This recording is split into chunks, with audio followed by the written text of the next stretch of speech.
Hello everyone, you all are welcome in the Learn with Determination. So, I have come with another topic that is about Hegel, George Wilhelm Friedrich Hegel. ठीक है, तो देखते हैं कौन है क्या थे. Hegel, a German philosopher and a statist philosopher, is considered to be the founder of absolute idealism. That means Hegel Germany से बिलोंग करते थे और ये एक स्टेटिस्ट फिलोसोफर थे. स्टेटिस्ट फिलोसोफर ऐसे फिलोसोफर को कहते हैं जो स्टेट को अपने पॉलिटिकल थॉट में प्रायोरिटी देते हैं, जिनके लिए state prior than anything other जो कंसिडरेशंस होते हैं पॉलिटिकल थॉट में, ये वो सबऑर्डिनेट करके रखते हैं और स्टेट को सबसे ज्यादा प्रायोरिटी देते हैं. तो ऐसे थिंकर को, ऐसे फिलोसोफर को स्टेटिस्ट फिलोसोफर भी कहा जाता है. तो इसलिए हेगल भी एक स्टेटिस्ट फिलोसोफर थे. इन्हें फाउंडर ऑफ एब्सोल्यूट आइडियलिज्म भी कहा जाता है. He was influenced by Greek thinkers like Socrates, Aristotle, other thinkers like Immanuel Kant and Jean Jacques Rousseau. वो ग्रीक थिंकर्स में सोक्रेट्स से इंस्पायर्ड थे. दैट मीन्स उन्होंने सोक्रेट्स के डायलेक्टिकल मेथड को बोरो किया था. डायलेक्टिकल मेथड क्या है, आगे हम लोग जब हेगल के डायलेक्टिक्स को पढ़ेंगे तब वहां बताया जाएगा. एरिस्टोटल से इसलिए इंस्पायर्ड थे क्योंकि उन्होंने टेलियोलॉजिकल मेथड बोरो किया था एरिस्टोटल से. टेलियोलॉजिकल मेथड यहाँ बता देते हैं. टेलियोलॉजिकल मेथड का मतलब होता है ऐसा तरीका, एक ऐसा मेथड जब हम लोग अपने किसी भी रिसर्च की शुरुआत, किसी भी स्टडी की शुरुआत यहाँ से शुरू करें कि everything exist for a purpose. दुनिया में हर एक चीज किसी न किसी कारण की वजह से है.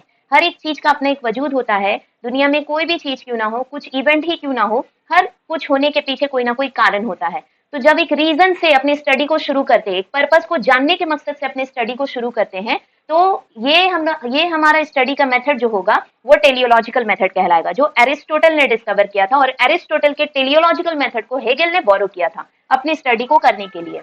और दूसरे थिंकर इमानुएल कांट और जीन जैकस रूसो, ये लोग से इंस्पायर्ड थे हेगल. ठीक है, हेगल के कुछ इंपॉर्टेंट वर्क्स और बुक्स है जो आपके एग्जाम में काम आ सकता है. फिनोमिनोलॉजी ऑफ स्पिरिट जो स्क्रीन पे दिया हुआ है, ये आप लोग अपने नोटबुक में नोट कर सकते हैं. ओके, अब हम लोग हेगल के अलग अलग पॉलिटिकल आइडिया के बारे में डिस्कस करेंगे. आई होप ये समझ आ रहा होगा. इन शॉर्ट बताते हैं फिर से कि हेगल जो थे एक जर्मन फिलोसोफर थे और एक स्टेटिस्ट फिलोसोफर माने जाते थे क्योंकि ये अपने पॉलिटिकल थॉट में स्टेट को प्रायोरिटी देते हैं.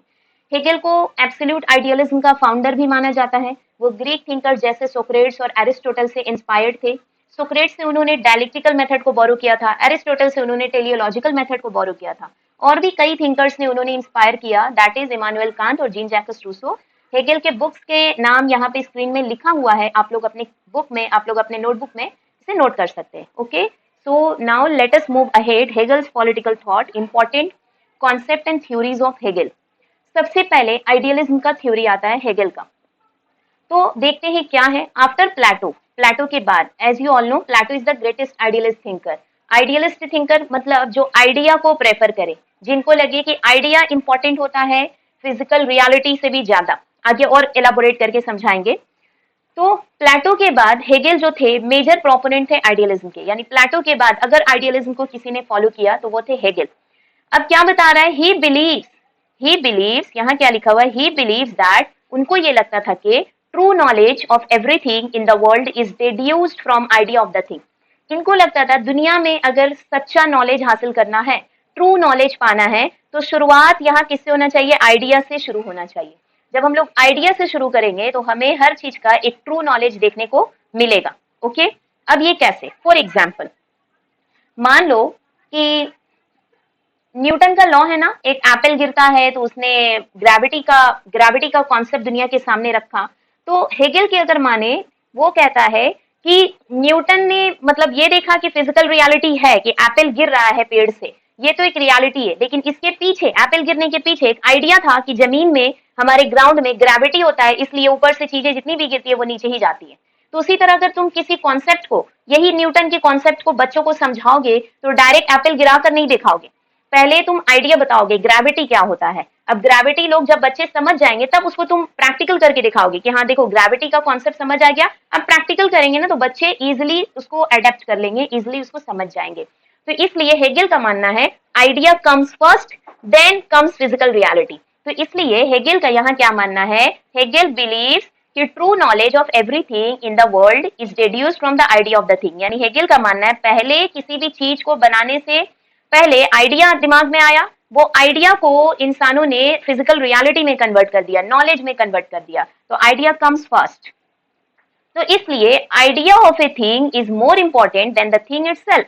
कोई भी चीज नहीं बन पाता अगर उस चीज को बनाने का आइडिया दिमाग में नहीं आता तो, क्योंकि फिजिकल वर्ल्ड चेंजेस, क्योंकि हेगल का मानना है ये जो फिजिकल वर्ल्ड है ये हमेशा क्या होता है, चेंज होता रहता है, but the idea is permanent. अब यहाँ फिजिकल वर्ल्ड चेंज होने से मतलब क्या है, जैसे टेलीविजन, टेलीविजन क्या है, बेसिक कॉन्सेप्ट यही है कि एक स्क्रीन है हमारे सामने, उस पर कुछ चैनल्स ब्रॉडकास्ट किए जाएंगे और वो चैनल्स को हम लोग देखेंगे, लेकिन उसका जो फिजिकल वर्ल्ड है यानी उसका जो फिजिकल स्ट्रक्चर है वो चेंज होता है। पहले हम लोग बड़ा वाला टीवी देखते थे, अब वो क्या हो गया, एलसीडी, एलईडी, ये सब क्या हो रहा है, टीवी का जो स्ट्रक्चर है, टेलीविजन का स्ट्रक्चर है वो चेंज होता चला जा रहा है, लेकिन बेसिक आइडिया तो सेम है ना।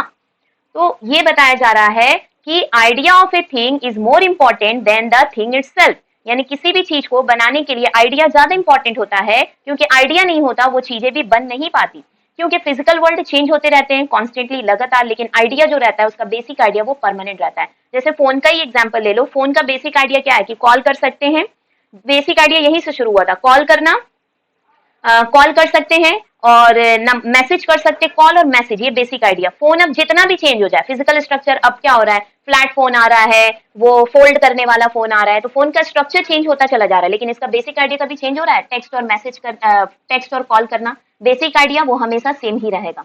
तो इसलिए अकॉर्डिंग टू हेगल्स थ्योरी, हेगल्स की थ्योरी के मुताबिक it is the idea that constitute true motor of history. इसलिए हेगल का मानना है कि अब तक जो हमें हिस्ट्री में चेंजेस देखने को मिले हैं ना, वो आइडिया में चेंजेस होने की वजह से हमारा हिस्ट्री बदला है। अगर आइडिया नहीं आता, आइडिया चेंज नहीं होता, तो हमारा इतिहास भी चेंज नहीं होता। ही basically provided N idealistic interpretation of history. तो इसलिए हेगल का मानना है कि आज जो हमारा इतिहास है वो क्या हुआ है, आइडिया के बदलने की वजह से आया है। आज हम लोग जहां हैं, जितने भी चेंजेस है वो आइडिया के चेंज होने से आए, चीजें नहीं बदली है, चीजों को बनाने का आइडिया बदला है, वैसे वैसे हमारा इतिहास भी बदल गया है। तो एज अ होल क्या बोल रहा है कि प्लेटो के बाद हेगल जो थे सबसे बड़े सपोर्टर थे आइडियलिज्म के। हेगल का मानना था कि किसी भी चीज का जो ट्रू नॉलेज है वो तभी गेन हो सकता है जब उस नॉलेज के पीछे के आइडिया को समझे हम, क्योंकि किसी भी चीज को बनाने के लिए आइडिया ज्यादा इंपॉर्टेंट होते हैं। फिजिकल स्ट्रक्चर तो चेंज होते रहते हैं, लेकिन आइडिया हमेशा सेम रहता है। तो इसलिए हेगल्स के थ्योरी के अकॉर्डिंग देखे, हमारा इतिहास भी, हमारा हिस्ट्री भी आइडिया के वजह से ही चेंज हुआ है। अगर आइडिया नहीं होता तो शायद हमारा हिस्ट्री इतना आगे नहीं होता, हम लोग इतना आगे नहीं आ पाते। हेगल के इसी इंटरप्रिटेशन को, इसी एक्सप्लेनेशन को हम लोग आइडियलिस्टिक इंटरप्रिटेशन ऑफ हिस्ट्री भी कहते हैं। ओके, वेल, अब हम लोग हेगल के नेक्स्ट कॉन्सेप्ट की तरफ बढ़ते हैं, that is dialectical method. Dialectical method क्या है, देखो, डायलेक्टिकल मीन्स होता है डायलॉग, ठीक है, डायलॉग मीन्स होता है डिस्कशन। जब हम लोग किसी भी फैक्ट को जानने के लिए आपस में डिस्कस करते हैं, तो दैट मीन्स हम लोग डायलेक्टिकल मेथड को फॉलो कर रहे हैं, जो वर्षों पहले सोक्रेट्स ने दिया था। For example, after graduation you want to pursue masters, you want to pursue BEd degree, तो हम लोग यूं मन में नहीं आता, अचानक गए मास्टर्स में एडमिशन ले लिए, बीएड में एडमिशन ले लिए, या किसी भी कोर्स में एडमिशन ले लिए, ये अचानक माइंड में नहीं आता। हम लोग कई लोगों से डिस्कस करते हैं, डिस्कस करने के बाद उसके फायदे और नुकसान को देखते हैं, फायदा नुकसान देखने के बाद जो हम लोग एक कंक्लूजन तक जाते हैं, एक फाइनल डिसीजन तक जाते हैं, तो ये शुरू से एंडिंग तक का प्रोसेस ही, that means you are following the dialectical method given by Socrates. तो ऐसे ही मेथड को हम लोग डायलेक्टिकल मेथड बोलते हैं, ठीक है। डायलेक्टिकल मेथड मतलब discovering of truth, discovering of fact और reality through the method of discussion. Discussions के थ्रू जब हम लोग फैक्ट और रियलिटी को जानते हैं, तो ये हमारा डायलेक्टिकल मेथड होता है। और फैक्ट और रियलिटी कैसे पता चलता है, जब हमारे पास जो आइडिया है उसको क्या करे, उस आइडिया को उसका एक अपोजिट जाकर जाने। जैसे हमको मान लो कि मास्टर्स करना है, एक हम उससे पूछेंगे जो मास्टर्स ऑलरेडी कर चुका है, और एक उससे पूछेंगे जो मास्टर्स नहीं किया है। तो दो अपोजिट लोगों से जब ओपिनियन लेंगे ना, तो उन अपोजिट ओपिनियन से हमारा एक करेक्ट ओपिनियन निकल कर आएगा हमारे अंडरस्टैंडिंग के मुताबिक। तो ये डायलेक्टिकल मेथड होता है। ओके, तो डायलेक्टिकल मेथड क्या है, यहाँ क्या बोला, बोरोड फ्रॉम सोक्रेट्स, सोक्रेट्स से बोरो किया हेगल ने। Dialectic is a method of exposing contradictions, यहाँ कॉन्ट्रडिक्शन मीन्स होगा डिफरेंसेस। तो डायलेक्टिक एक ऐसा मेथड है जिसके थ्रू हम लोग डिफरेंसेस बाहर निकालते हैं through the method of discussion. Differences को समझने की कोशिश करते हैं डिस्कशंस के जरिए। जब डिस्कशंस करेंगे हमें किसी भी चीज का फायदा नुकसान अपने आप समझ आ जाएगा, तो इसे ही डायलेक्टिकल मेथड कहेंगे। तो डायलेक्टिकल आइडियलिज्म, यानी हेगल जिस डायलेक्टिकल मेथड को फॉलो करता था उसने इसे डायलेक्टिकल आइडियलिज्म का नाम दिया। इसका मतलब क्या होता है, एवरी आइडिया, जो भी फर्स्ट आइडिया हमारा होता है वो हम लोग शुरू करते हैं, ठीक है। जैसे मुझे हेगेल के बारे में पढ़ना है, तो हेगेल के बारे में पढ़ने के लिए हम पूछेंगे किसी से भी कि कहाँ से पढ़ना बेटर होगा, कौन से बुक से पढ़ना बेटर होगा। तो ये मेरे आइडिया ने एक नए आइडिया को जन्म दिया जिसको हम लोग बोलेंगे एंटीथेसिस। और वो न्यू आइडिया क्या है कि हम जाएंगे किसी से पूछेंगे कि देखो भाई हमको हेगेल के बारे में पढ़ना है, कौन सा बुक से नॉलेज गेन करना बेटर होगा। तो मेरा एक आइडिया दूसरे आइडिया को जन्म दिया डिस्कशन करने के बाद, और फिर ओरिजिनल आइडिया और काउंटर आइडिया क्या होता है, मर्ज हो जाता है। जैसे हम लोग जो ओरिजिनल आइडिया था कि हमको क्या करना है, हेगेल के बारे में पढ़ना है, फिर उसके बदले में जो काउंटर आइडिया है कि मुझे किसी ने बुक से पढ़ने को सजेस्ट किया, अब उसके बाद हम चले अब हेगेल के बारे में वाकई में पढ़ने के लिए, तो ये जो न्यू आइडिया आया, ये जो मेरा फाइनल डिसीजन होगा, वो फाइनल डिसीजन इस सिंथेसिस कहलाएगा। और सिंथेसिस, और ये सिंथेसिस किसके होने की वजह से आया, थेसिस और एंटीथेसिस के मिलने के बाद। अगर मेरे पास आइडिया नहीं होता तो हम डिस्कशन करने के लिए निकलते नहीं, और डिस्कशन करने के लिए निकलते नहीं तो मेरा एक फाइनल डिसीजन हो नहीं पाता। तो इसलिए यहाँ बोल रहा है डायलेक्टिकल आइडियलिज्म का मतलब होता है कि हमारे पास एक आइडिया होता है, उस आइडिया से एक दूसरे आइडिया को हम दूसरे आइडिया की तरफ बढ़ते हैं डिस्कस करके। अब वो डिस्कस करने के बाद जब एक फाइनल डिसीजन तक पहुंचते हैं तो वो हमारा सिंथेसिस होता है। ये जो न्यू आइडिया यानी जो हमारा डिसीजन है कि चलो हम एक बुक सेलेक्ट कर लिए, उससे हम हेगेल को पढ़ेंगे, ये क्या होगा, in due course itself becomes a thesis. ये फिर आगे चल के एक और आइडिया बन जाएगा। अब बुक से हम पढ़ लिया, बुक में जो बुक हम सेलेक्ट किए हैं वो लग रहा है कि हमको मान लो हेगेल के स्टेट के बारे में पढ़ना है, तो वो बुक में स्टेट के बारे में इनफ मटेरियल्स नहीं है। फिर मेरे दिमाग में एक आइडिया आएगा कि चलो भाई हमको स्टेट के बारे में पढ़ना है, फिर और कौन सा बुक फॉलो किया जा सकता है। फिर हम एक क्या आ गया, मेरे पास एक आइडिया आ गया थेसिस, फिर आएगा इसके बदले में एंटीथेसिस, फिर हम जब एक दूसरा बुक सेलेक्ट करेंगे फिर आ जाएगा सिंथेसिस। तो इसी तरह से लाइफ हमारा चलता जाता है, हेगेल का ऐसा मानना है, ठीक है। Dialectical idealism is a logical apparatus for interpreting the history in its true nature। तो बोल रहा है अगर हिस्ट्री को भी, इतिहास को भी समझना है हेगेल के मुताबिक, तो इसी डायलेक्टिकल मेथड को फॉलो करके हम लोग समझ सकते हैं कि ये हुआ तो क्यों हुआ, ऐसा क्या हुआ था, फिर ऐसा कौन सा आइडिया आया था जिसके बारे में डिस्कस करके एक नया डिसीजन लिया गया। तो इसी तरह हम लोग स्टडी करेंगे तो हम लोग हिस्ट्री को अच्छे से समझ पाएंगे। ये किसका मानना था, हेगेल का मानना था, ओके। उसके बाद Hegel argued that a phenomena can be best understood, किसी भी इवेंट, फिनोमिना मीन्स होता है इवेंट, किसी भी इवेंट को फिनोमिना को हम लोग बेस्ट समझ सकते हैं according to the law of dialectics, dialectics के लॉ को समझने के बाद, डायलेक्टिक्स के लॉ के अकॉर्डिंग, यानी when contrasted with its opposite. जब किसी भी, जैसे यहाँ एग्जांपल दिया हुआ है, pleasure is best understood in opposition to pain, यानी प्लेजर का रियल मीनिंग, रियल वैल्यू तब समझ में आएगा जब तुम पेन से गुजरोगे। इसी तरह हीट का वैल्यू तब समझ आएगा जब तुम कोल्ड को फेस करोगे। तो इसी तरह जब हम लोग एक आइडिया से ओपोजिट आइडिया इस तरह डिस्कस करते रहते हैं तो हमें सही और गलत का अंदाजा अच्छे से हो जाता है। So I hope it is clear to all. So dialectical method in brief कह सकते हैं कि डायलेक्टिकल मेथड को सोक्रेट्स से बोरो किया था हेगेल ने।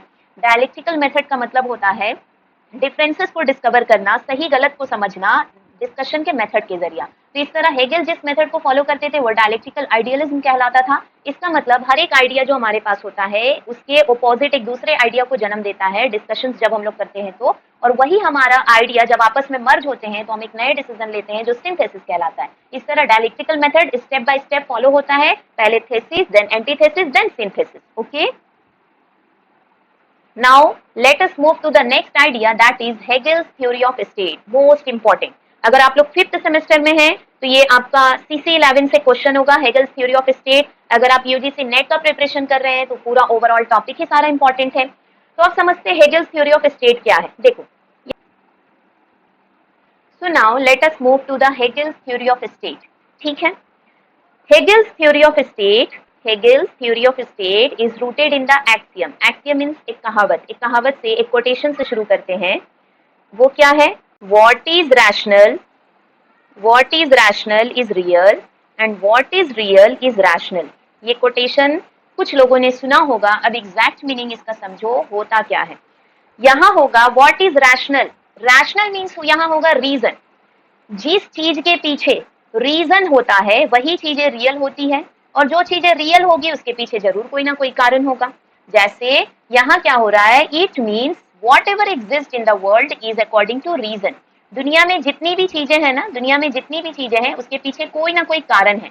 यानी हेगेल का मानना है दुनिया में ऐसी कोई चीज नहीं है जिसके पीछे कोई कारण ना हो, ठीक है। And whatever is according to reason exist, और जो भी चीजें रीजन के and whatever is according to reason exist, यानी जो भी चीजें रीजन के अकॉर्डिंग है वही चीजें दुनिया में है और कोई चीजें दुनिया में नहीं रह सकती। पूरा ऊपर चला गया। तो चलो फिर से ट्राई करते हैं। तो हेगल्स की थ्योरी ऑफ स्टेट एक प्रोवर्ब, एक कोटेशन से शुरू होता है, that is what is rational is real and what is real is rational. इसका मतलब होता है यहाँ रैशनल मीन्स अकलमंदी नहीं होगी, विजडम नहीं होगा, यहाँ रैशनल मीन्स रीजन। रीजन जो भी चीजें रीजन पे बेस्ड है, जैसे हम लोग पढ़ रहे हैं तो उसके पीछे रीजन है, एक पर्पज है, that we want to live a quite simple और कंफर्टेबल लाइफ और गुड लाइफ, लग्जरियस लाइफ। जो भी लोग पढ़ रहे हैं उसके पीछे कोई ना कोई कारण है, ठीक है, बगैर कारण के कोई कुछ नहीं करता है। तो यही चीजें हेगल समझा रहे हैं कि what is rational is real, जो भी चीजें जिन चीजों के पीछे कोई ना कोई कारण है वही चीजें सच होती है, और जो चीजें सच होगी जो तुम्हें दिख रही है उसके पीछे जरूर कोई ना कोई कारण है, ठीक है। तो इसलिए whatever exist in the world is according to reason and whatever is according to reason exist. जो भी चीजें हैं रीजन के कारण है, और जो चीजें रीजन की वजह से दुनिया में आती है वही चीजें दुनिया में टिक सकती है, यानी बिना मतलब का कुछ नहीं हो सकता दुनिया में। तो इस तरह does the state according to Hegel, Hegel के मुताबिक has come into existence by the gradual unfolding of reason और spirit और absolute idea। इसलिए हेगल का मानना है कि स्टेट भी दुनिया में इसलिए बनाया गया है, इसके पीछे कोई ना कोई कारण है। स्टेट भी ये धीरे धीरे रीजन को फॉलो करते हुए बना है, यानी दुनिया में रीजन मिलता गया और स्टेट बनता गया। अब रीजन और स्टेट मिलने से क्या है वो आगे हम लोग और समझेंगे। तो यहाँ इधर सिंपल में समझेंगे कि स्टेट जो होता है हेगल के अकॉर्डिंग इसलिए बनाया गया है ताकि रीजन, उसके पीछे रीजन है, और ये रीजन कैसे डिस्कवर किया गया, डायलेक्टिकल प्रोसेस। Dialectical process. अब यहाँ पे थोड़ा मटेरियल पॉज करते हैं। अब सुनो इसके पीछे का डायलेक्टिकल प्रोसेस यहाँ क्यों बोला है। फॉर एग्जाम्पल आप लोग सोशल कॉन्ट्रैक्ट थ्योरी पढ़े होंगे, तो वहाँ क्या है, पहले लोग जंगल में लाइफ गुजारते थे, उसके बाद क्या हुआ, लोगों ने आपस में डिस्कस किया कि हम लोग सेफ नहीं है, चलो सेफ नहीं है तो हम लोग आपस में कॉन्ट्रैक्ट बनाते हैं। अब कॉन्ट्रैक्ट बनाने के बाद वो लोग अपना एक किंग सेलेक्ट करते हैं, फिर वो सेफ्टी की जिम्मेदारी लेता है, और इस तरह वो लोग अपना एक सिविल सोसाइटी बनाए, देन स्टेट बनाए। तो ये कैसे हुआ, हर किसी को एक रीजन मिलता गया। अब जैसे पहले इंसान को रीजन मिला, हम लोग को सेफ्टी चाहिए तो सोसाइटी बनाया उन्होंने। अब सोसाइटी तो बन गया, अब उन लोगों को चाहिए सेफ्टी के साथ अपॉर्चुनिटी चाहिए, इनकम का अपॉर्चुनिटी चाहिए, वेल्थ का अपॉर्चुनिटी चाहिए, तो उसके पीछे उन्होंने स्टेट बनाया। तो सेम हेगल का मानना है कि स्टेट जो आया है ये रीजन, किसी न किसी रीजन से आया है, और ये रीजन कैसे पता चला है, डायलेक्टिकल प्रोसेस के जरिया। तो अब देखो, for Hegel the origin of state begins with the individual. State बोलता है, स्टेट की शुरुआत किससे होती है, इंडिविजुअल से शुरू होती है, who is the highest embodiment of spirit, क्योंकि इंडिविजुअल ही रीजन रखने वाला पर्सनालिटी होता है। जानवर तो रीजन समझेंगे नहीं, जानवर तो स्टेट बनाएंगे नहीं, तो इंडिविजुअल के अंदर जहां जहां देखो स्पिरिट आ रहा है, आइडिया आ रहा है, एब्सोल्यूट आइडिया, तो इसका मतलब होगा रीजन, ठीक है। तो बोलते हैं हेगल कि स्टेट बनने की शुरुआत इंडिविजुअल से होती है, जो सबसे ज्यादा रीजन रखने वाला पर्सनालिटी होता है। दे टुगेदर, इंडिविजुअल आपस में इकट्ठा हुए, क्रिएटेड फैमिली। अब ये एक आइडिया इमर्ज हुआ जो कि थेसिस कहलाएगा। And then due to failure of family in fulfilling the needs of the members of the family. अब क्या हुआ, फैमिली तो बन गया, अब फैमिली क्या होगा, फैमिली मेंबर्स के सारे नीड्स को पूरा नहीं कर पाया, क्योंकि फैमिली में आपस में ब्लड रिलेशन के थ्रू कनेक्टेड थे। फैमिली बस 2 वक्त का खाना दे पाएगा, तुम्हारा एक जो डेली लाइफ है उसके नीड्स को पूरा कर पाएगा। बाहर निकल के रहना कैसे, इनकम नहीं दे सकता फैमिली, कंपटीशन नहीं सिखा सकता फैमिली, तो ये सारी फैमिली के अंदर कमी थी, ठीक है। तो पहले इंडिविजुअल्स था, इंडिविजुअल्स ने मिलकर फैमिली बनाया, और फिर फैमिली जो था नाकाम हो गया एक इंडिविजुअल के, यानी फैमिली मेंबर्स के सारे नीड्स को पूरा करने में। अब इससे क्या हुआ, लोग अब बाहर निकले, अब सारी फैमिलीज बाहर निकलते हैं और आपस में मिलकर एक सिविल सोसाइटी बनाते हैं। तो ये हुआ एक आइडिया कि फैमिली बना तभी तो सिविल सोसाइटी बना, तो इसलिए ये एंटीथेसिस कहलाया। Again this civil society is also not enough for the fullest development of the personality of individual. फिर बाद में देखा गया कि सिविल सोसाइटी भी काफी नहीं है जिससे इंडिविजुअल का पर्सनालिटी डेवलप कर सके, क्योंकि अब स्टेट चाहिए था इंडिविजुअल को, और भी ज्यादा प्रोटेक्शन चाहिए था, और भी ज्यादा इनकम चाहिए था, गारंटी चाहिए था, तो ये सब सिविल सोसाइटी नहीं दे पाएगा। So through the clash of thesis and antithesis, यानी ये दोनों, मतलब इसमें कोई कमी होने की वजह से और सिविल सोसाइटी में कमी होने की वजह से क्या आता है, एक सुपर सिंथेसिस, एक फाइनल डिसीजन लिया जाता है, और फाइनल डिसीजन के थ्रू स्टेट बनाया जाता है।